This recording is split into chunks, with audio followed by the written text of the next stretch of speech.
This is the Old River Stort backwater. It is rather unusual and special because the water level is at its natural height. This water level is controlled by a weir which comes off the main river. The weir controls the level of the backwater and therefore controls the level of the water in the Serpentine Lake, which we cannot see but is a capability brown feature and skirts the south side of the house. First of all, here are some of the water plants that grow in the backwater. The first one is the yellow water lily. The second one is the common bulrush. The common bulrush is used for making the seats of chairs and in plaited baskets. And waving in the current is the unbranched burr reed.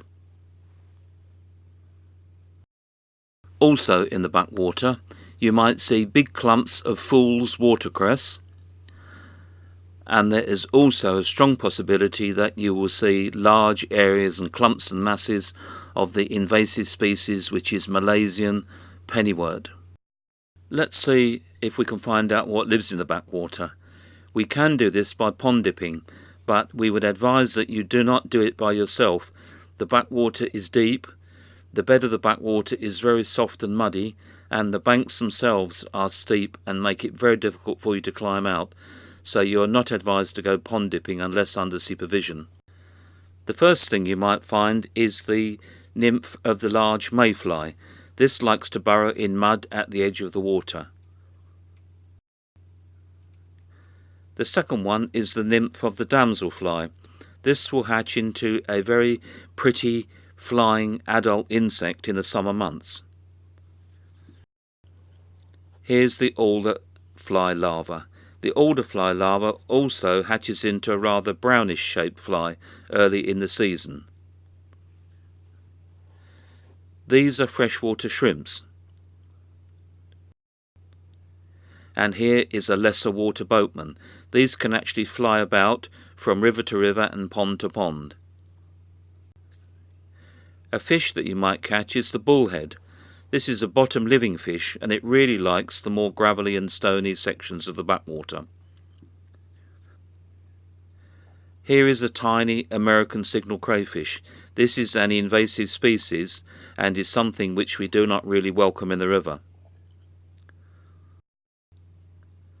This is a caddis grub which has made its case of little pieces of vegetation to protect its body.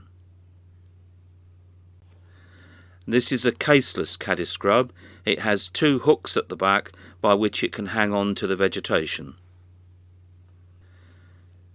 Here is a swan mussel.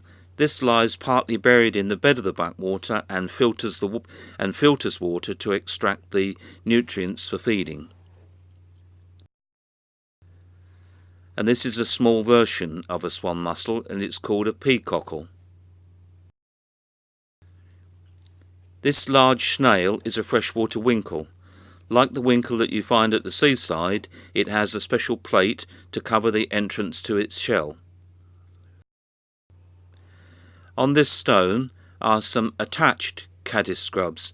They have spun a silken web and hide inside it once again for protection and to stop themselves getting swept away by the current.